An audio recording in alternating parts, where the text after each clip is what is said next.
అనేటువంటి అభిప్రాయాన్ని majority of the walkers express చేయడమే కాకుండా ఖచ్చితంగా ఈ ఎన్నికలు ముఖ్యమంత్రినో ఎమ్మెల్యేనో కౌన్సిలర్లను చేసేటువంటి ఎన్నికలు కావు కాబట్టి భారతదేశ భవిష్యత్తుని దృష్టిలో పెట్టుకొని ప్రపంచమంతా శ్లాఘిస్తున్నటువంటి నాయకుడు నరేంద్రుడి నాయకత్వంలో హ్యాట్రిక్ ప్రధానమంత్రిగా మూడోసారిని వారు గెలిపించేందుకు ప్రజలందరూ సిద్ధంగా ఉన్నారు. గత 10 సంవత్సరాలు బీఆర్ఎస్ పార్టీ నుంచి గెలిచినటువంటి ఎంపీ గారు పార్లమెంట్లో మాట్లాడినటువంటి విధానం, కనీసం ఈ జిల్లా సమస్యలను లేవలెత్తలేకపోవడం అనేటువంటి అంశాలు ప్రజల మదిలో ఉన్నాయి. 3 సంవత్సరాల టెన్యూర్లో రఘునందన్ రావు ఎమ్మెల్యేగా దుబ్బాక నియోజకవర్గ సమస్యలు కానీ ఈ రాష్ట్రంలో ఉన్నటువంటి అనేక వాయిస్ ఆఫ్ వాయిస్లెస్గా పేద ప్రజల గొంతుకగా నిలబడినటువంటి విధానాన్ని కానీ ప్రజలు గుర్తు చేసుకుంటూ ఉన్నారు. నాకు సంపూర్ణమైనటువంటి విశ్వాసం ఉంది. నరేంద్ర గారి తర్వాత మళ్ళీ మెదక్ పార్లమెంటు మీద కాషాయ జెండా ప్రస్తుతం నరేంద్ర మోడీ గారి నాయకత్వంలో ఎగురుతుందనేటువంటి సంపూర్ణమైనటువంటి విశ్వాసంతో మేము ముందుకు పోతా ఉన్నాం. ప్రజల నుంచి వస్తున్నటువంటి స్పందన కూడా మాకు అదే రీతి లోపల కనబడతా ఉంది. ఆదరించిన సిద్దిపేట పట్టణ ప్రజలందరికీ కూడా మరొకసారి కృతజ్ఞతాభివందనాలు తెలియజేస్తాం.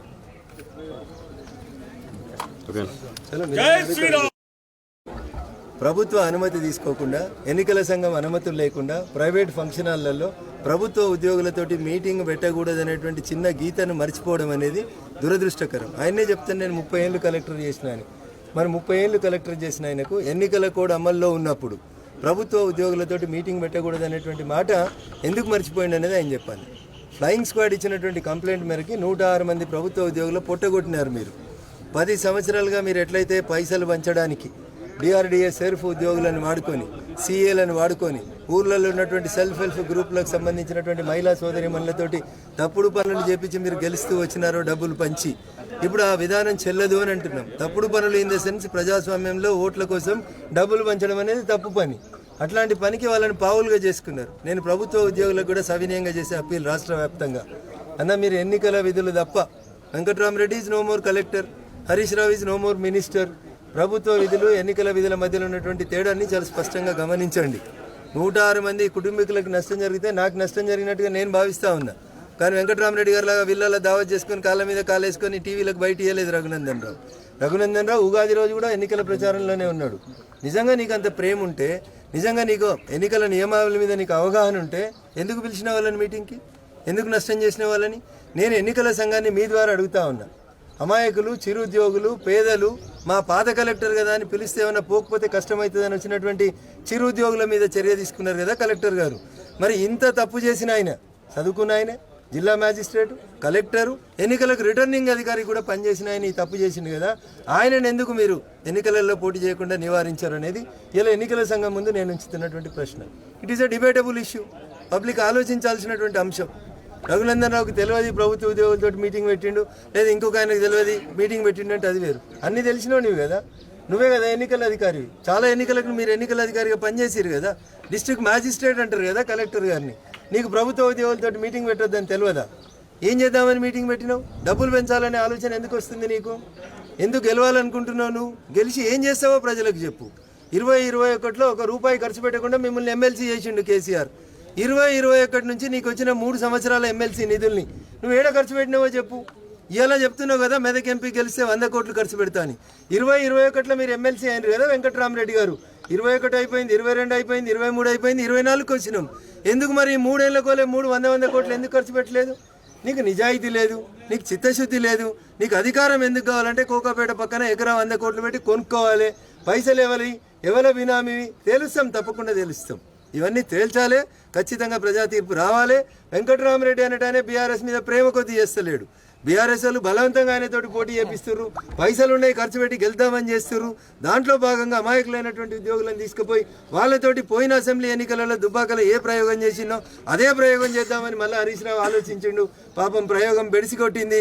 వాళ్ళని కూడా హరీష్ రావు కాపాడలేడు. అందుకని సిద్దిపేటలో ఉన్న ప్రభుత్వ ఉద్యోగ మిత్రులందరూ కూడా నేను 2 చేతులు జోడించి సవినయంగా చేసేటువంటి అప్పీల్, దయచేసి హరీష్ రావు ట్రాప్లో పడకండి. హరీష్ రావు కుటుంబంలో ఒకరిద్దరు ఇప్పటికే శ్రీకృష్ణ జన్మస్థానానికి పోయినరు. త్వరలోనే హరీష్ రావు గారు, వెంకట్రామరెడ్డి గారు, ఇంకో మిగతా వాళ్ళంతా కూడా అదే లైన్లో ఉంటారు. కాబట్టి జైల్లో నుంచి పరిపాలన మనకొద్దు, కేజ్రీవాల్ వద్దు, మనకు కావాల్సింది అన్నా హజారేలు కావాలి. దయించి ఆశీర్వదించుర్రి. నరేంద్ర మోడీ గారి నాయకత్వంలో బీజేపీని గెలిపించమని సిద్దిపేట ప్రజలకి, మెదక్ పార్లమెంట్ ప్రజలకి సవినయంగా అప్పీల్ చేస్తా ఉన్నాను. జై హింద్, జై భారత్. మీరు గత ఉప ఎన్నికలలో 2 ఎడ్లు ఇస్తా అన్నారు, నిరుద్యోగులకు వృత్తి ఇస్తా అన్నారట కదా, అది అమలు చేయలేదని చెప్పి ఈ ఎన్నికలలో వాళ్ళు ప్రచారం చేస్తున్నారు. సో మంచి ప్రశ్న అడిగినావున్నా. మాకు ఇది భగవద్గీత, బైబిల్, ఖురాన్ అని చెప్పి ఒక పుస్తకం ప్రింట్ చేసిర్రు. టీఆర్ఎస్ ఎన్నికల మేనిఫెస్టో 2018. కేటీఆర్ కాబోయే యువరాజు అన్నట్టయినా December 7 రిజల్ట్ వచ్చే కంటే ఒక రోజు ముందు ప్రముఖ టీవీ ఛానళ్ల కూర్చొని చెప్పిండు, January 1 నుంచి 3,116 రూపాయలు నిరుద్యోగ భృతి ఇస్తాను. 2018 డిసెంబర్లో మీ నాయన ముఖ్యమంత్రిగా ప్రమాణ స్వీకారం చేసిండు, December 13. మరి మీరు ఇవ్వలేదు కదా నిరుద్యోగ భృతి.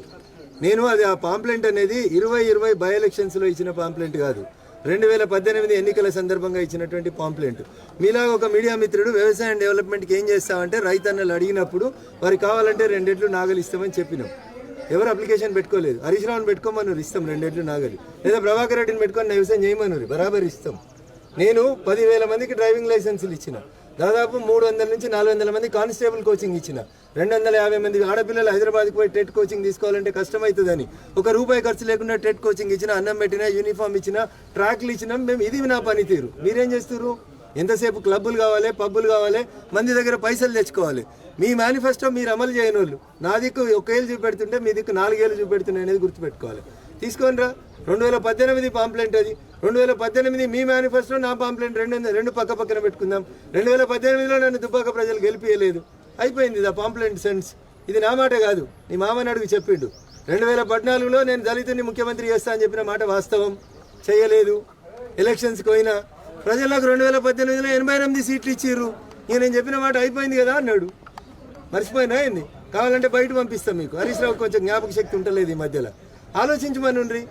ప్రతిదానికి నేను చర్చకు సిద్ధంగా ఉన్నా. చాతనైతే కోమటి చెరువు చౌరస్తాకు, అంబేద్కర్ విగ్రహం గారికి, వాళ్ళ మేనిఫెస్టో మీద, మా మేనిఫెస్టో మీద నేను చర్చకు రావడానికి సిద్ధంగా ఉన్నా. Thank you.